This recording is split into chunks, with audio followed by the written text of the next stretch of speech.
Hey Heath, how are you? I am doing well. Hello to everybody on the call. Appreciate your patience as we got this thing kicked off. Fortunately, I'm not presenting about how to start a Zoom meeting, but rather about BIM data consistency. So thanks so much for everybody's patience as we got this thing set up. I'm going to go ahead and start sharing my screen and we'll get this thing kicked right off.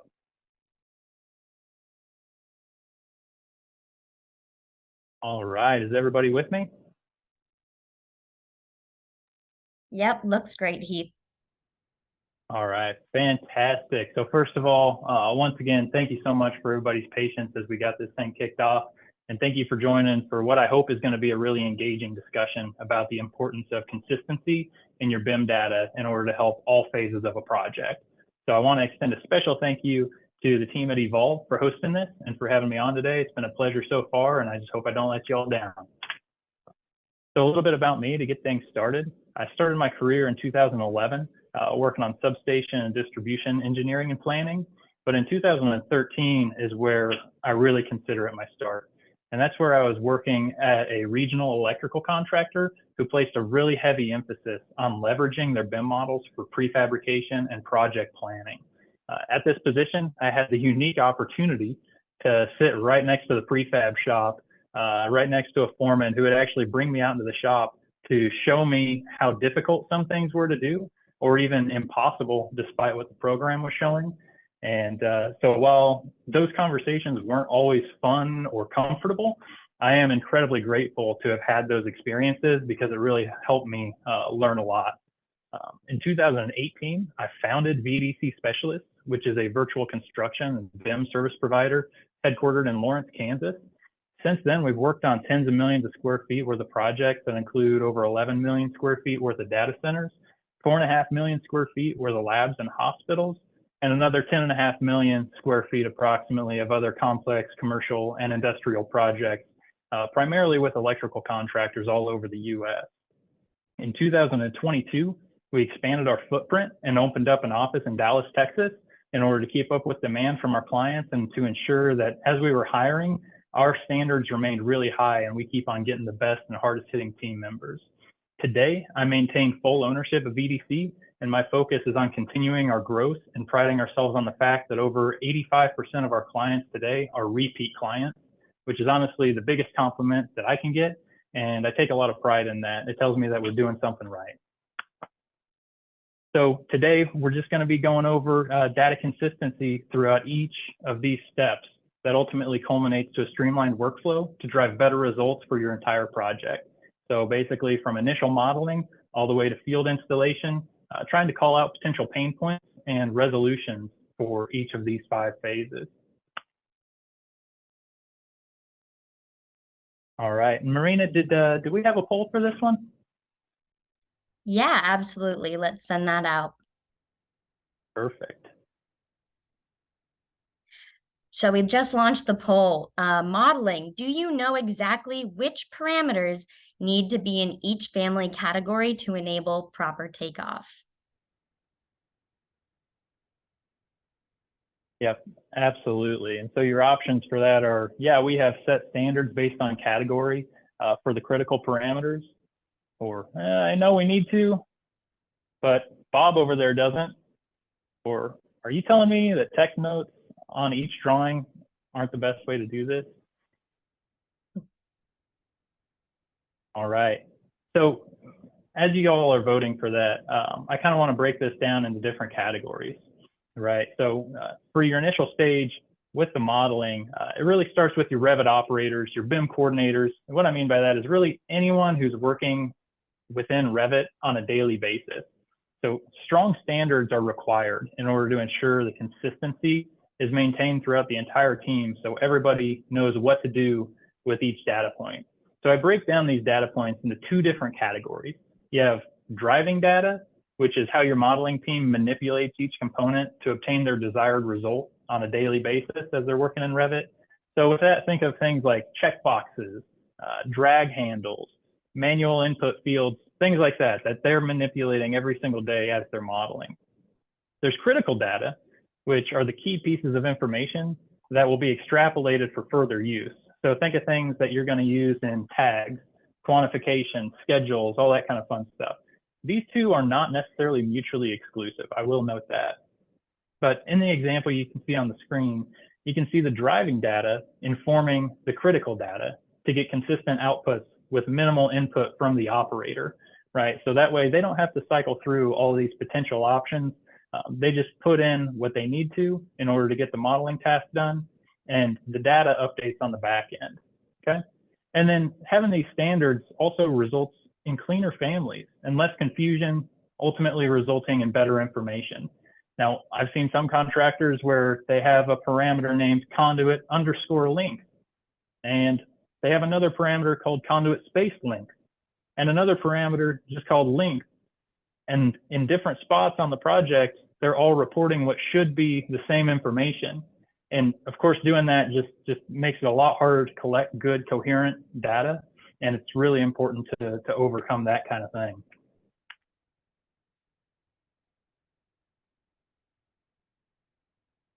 Now, standardizing parameter names and formats also allows streamlined workflows through programming that wouldn't otherwise be feasible. So my great example for this is something along the lines of like a conduit feeder schedule, right? I'm sure a lot of electrical contractors out there do this, where you just put in your run ID, and then you can have an Excel sheet or Google sheet hosted somewhere else where it associates based on the run ID in order to populate great data like wire type, equipment from, equipment to, voltage, any of this great data. It's not that it would be impossible to do it without the programming. It would just take a lot of man hours, and it also makes it to where it's more accurate by doing it via programming, because anytime you're manually inputting that much data, you're running a very high risk of getting fat fingered.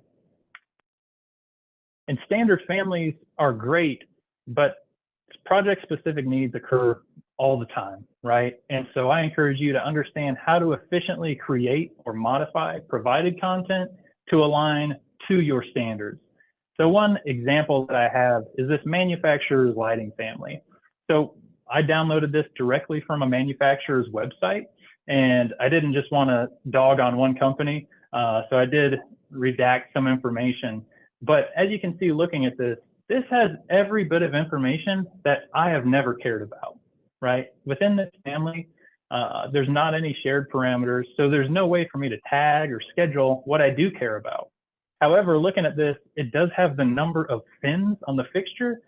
It's just crazy to me, and it's totally different than my approach.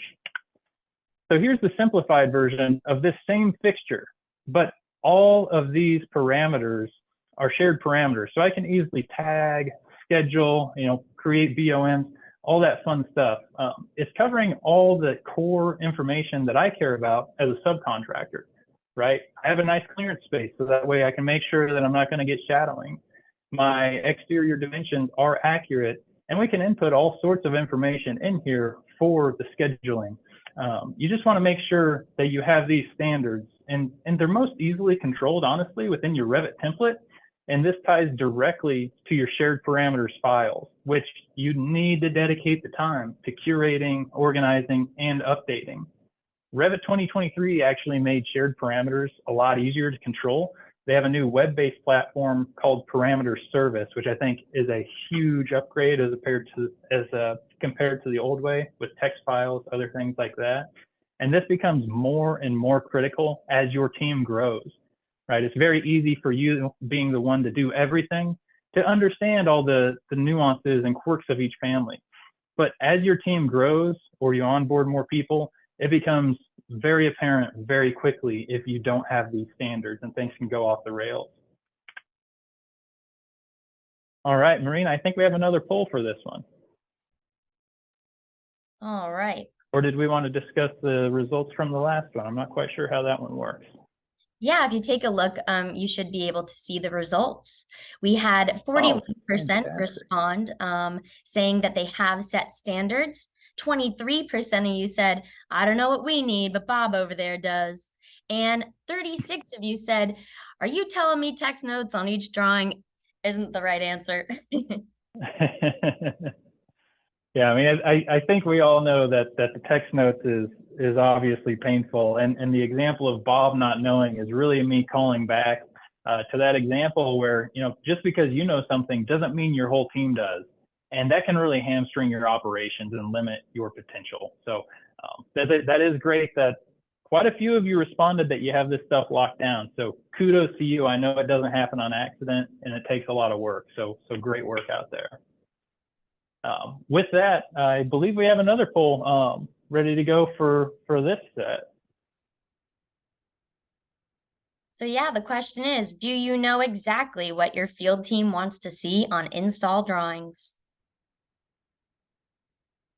Your options being, I know exactly what's expected, or, well, it depends on which way the wind is blowing when they receive the drawing, or I don't talk to the field team because they're big meanies. That's probably my response. My nice way of saying that was by saying with the shop foreman that they weren't always comfortable conversations. But with that, obviously, we all know that for shop drawings and for spooling, you really want standardized information being presented across all projects, right? You don't want to have to reinvent the wheel every time you need to generate drawings or schedules. I really compare this to Maslow's hierarchy of needs, right? Like if the baseline is covered, if you know what's expected, it actually enables more innovation and growth because you're expending less effort on hitting the standards. So a really clean example of that is our typical prefab sheet. The shop knows exactly where the information for each build will be every single time. They always look like this. So if they need bend information, they know it's in the top right corner. If they need information for hangers, it's over there on the left. It makes sure that the shop knows where to find the information and that the modeling and annotation team understands how to present it. So that way we're not just burning time trying to figure out what needs to be done or what they need to see. All right, Marina, what was our poll responses? 41% of you said, I know exactly what's expected, but 59, yeah, but 59% of you says depends on which way the wind is blowing. And it's great to see that no one responded that they aren't communicating with their field team. Absolutely. Obviously, the last option was in jest, right? But I'm very glad to see, 41%, that's great. You guys have standards set up. That is fantastic. You've obviously been putting in some time in order to ensure you have these standards. But depending on which way the wind is blowing, I can totally relate to that. Sometimes I understand it feels like you have a standard and everybody's on the same page, and then it comes down to it, you deliver it, and they act like it's something completely new and out of this world. So definitely can happen, but making sure you have those standards set across the board can go a long way to trying to alleviate these issues and making it so you can just execute what's known. So on the project management side, I believe we had one more poll, Marina, if I'm remembering correctly. Perfect. Yep, we sure do. Do you find it easy to get timely information from your modeling team? So those options being like, it happens quickly and without any type of snarky comments. Or, I get information eventually, but not when I asked for it and not in the format that I needed. And of course, the last option of, wait, you guys are getting data from your modeling team? So as you all are voting on that, we'll just kind of talk about some of this that we can do to bridge the gap with the project management. Of course, for the PMs, having this data enables consistent and easy product procurement, status, and allocation throughout the construction of a project. And it's just really important to have a mutual understanding, because there are some items that may seem like they should be easy in Revit, but they aren't, at least out of the box. A great example that I have is the fact that Revit schedules don't allow OR filters, which can be very limiting. And with AND filters, you can only stack 8 items, right? So if you're trying to create a Revit schedule that shows conduit in area 1, room A for lighting that's 2-inch, that's pretty easy to do. But if you want to show lighting and telecom and 2-inch and 4-inch conduit, that starts to get pretty complicated to write an exclusive and statement in order to get that choked down. So that is why having this consistent data is so critical, because it enables great integrations with tools such as Power BI that can easily and efficiently be updated. So in this example, we have conduits and conduit fittings, and you can see the breakout for quantities by conduit size and bend radius. Note that it only shows options for sizes that are actually there, which is why you're not seeing like a 24-inch bend radius for 3-inch quarter, 24-inch bend radius for 3/4-inch conduit. Sorry about that. Multiple selections also allows you to intuitively filter by more options than you just could out of Revit, right? You can individually choose any of these options, right? You can do any of these available fields for advanced filtering that stacks up intuitively. You can filter by level and area and room and size for any option. You can also do this for things outside of just conduit, right? Basically anything within Revit that has consistent data. So here we're choosing by strut type. We can filter by whether the hanger is embedded or not. There's just seemingly endless ways to filter using all different parameters. And the key to this is really just having that consistent data. But all of this together allows people who don't use Revit or have access to Revit, it gives them access to the information more efficiently, right? And even for people who use Revit every single day, being able to filter like this allows you to do in standard Revit. So you can get the information you need far more efficiently. And it looks like we got our poll results back. We sure did. So 29% of you says it happens quickly and without any type of snarky comments. That's great to hear. But a good 67% of you said that you get information eventually, but not when you initially ask for it. And then we only had one individual who says that they are not getting data from their modeling team. Yeah, obviously, if you're not getting the data or you're not getting the data you need, that's a big stumbling block, right? And trying to get that ironed out is critical. Not getting the information when you asked for it or in the format that you need is something where it goes back to, a lot of times I think it's the limitations in Revit, right?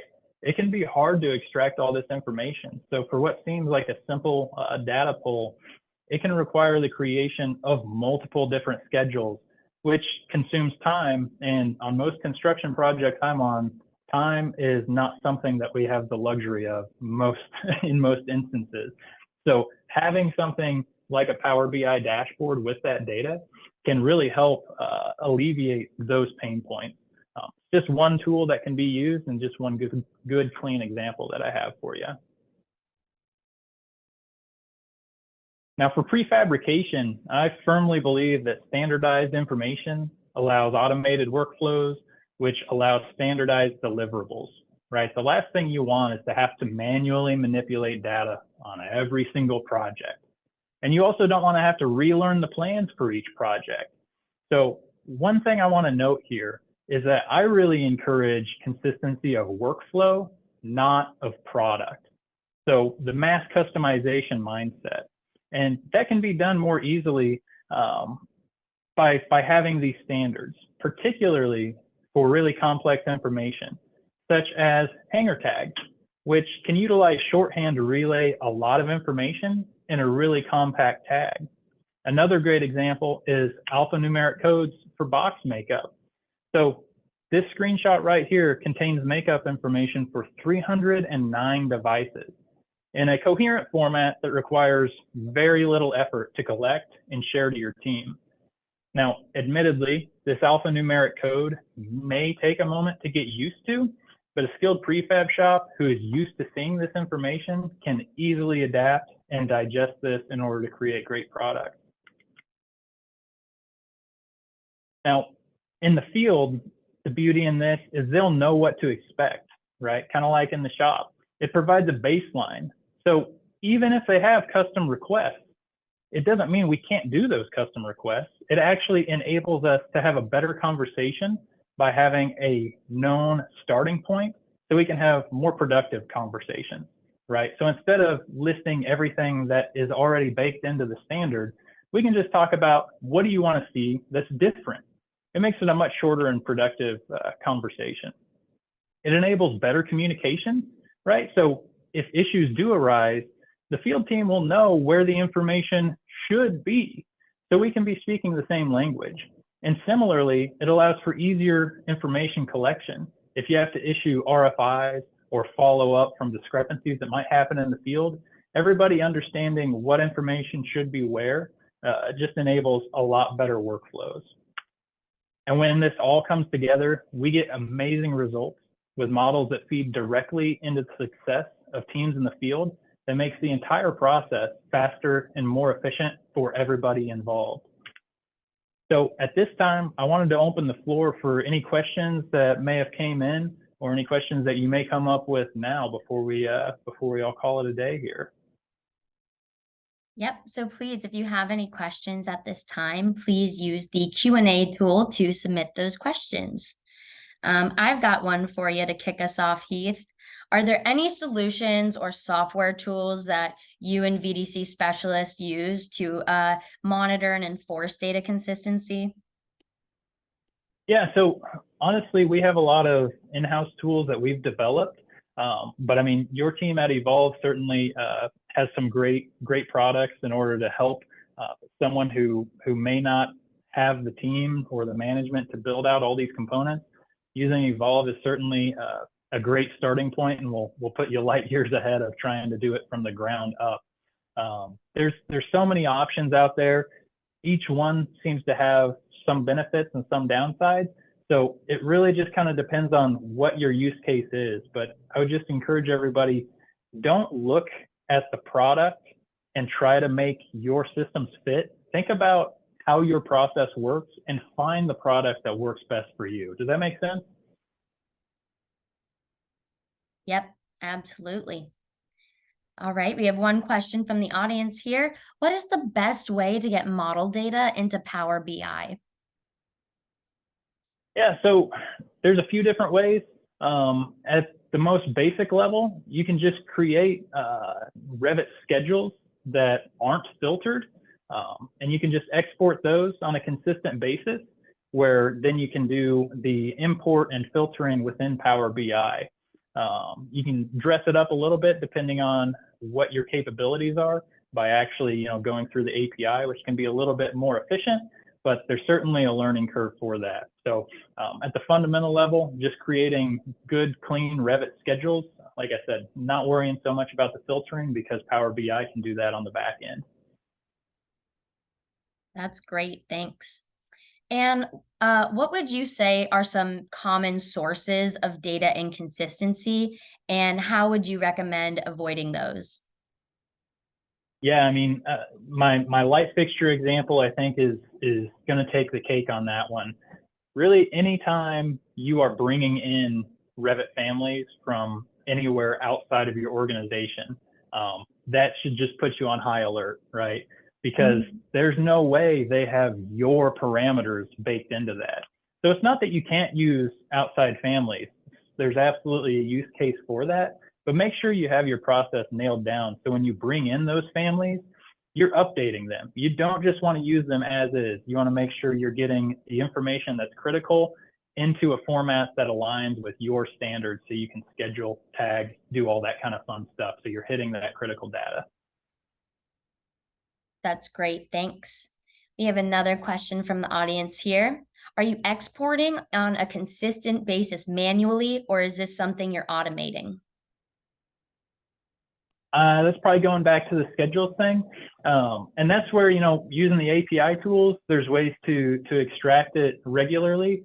But it just depends on your level of comfort with that type of programming. You can absolutely just say, hey, every Friday, we want this list of schedules exported. And honestly, exporting a Revit schedule doesn't take too long, so it's not the biggest ask. Because like I said, really the processing power and the real magic is really happening on that Power BI side. Let me know if I didn't sufficiently address that question. I'm more than happy to dive deeper into it. Great, and one more here for you. Do you typically add shared parameters to families or to the project template? Yeah, that's a great question. For some instances, just doing it within the project template is great and adequate. Where you will run into limitations is if you want something to be, say, like type-based or even instance-based with a calculation going on in the family. That, of course, has to be put directly into the family. So you can make large leaps and bounds by having it just in your template, but there are those instances where having it in the family really has some tangible benefits, in my opinion. All right, that's fantastic. Well, thank you so much, Heath. And thank you for our audience for attending this webinar today. We hope that you found the information valuable. Please make sure to follow Evolve and VDC Specialists on social media to keep up with more upcoming webinars, events, and content. And of course, VDC Specialists is a BIM consulting firm. They are available to help you implement BIM, help augment your team, and help answer those tough questions around BIM. If you're interested in contacting VDC Specialists, of course, you can always reach out to them at their website or keep an eye out for our follow-up email. We'll be including their contact information and a way to reach them. Thanks again, folks. Everyone have a great day.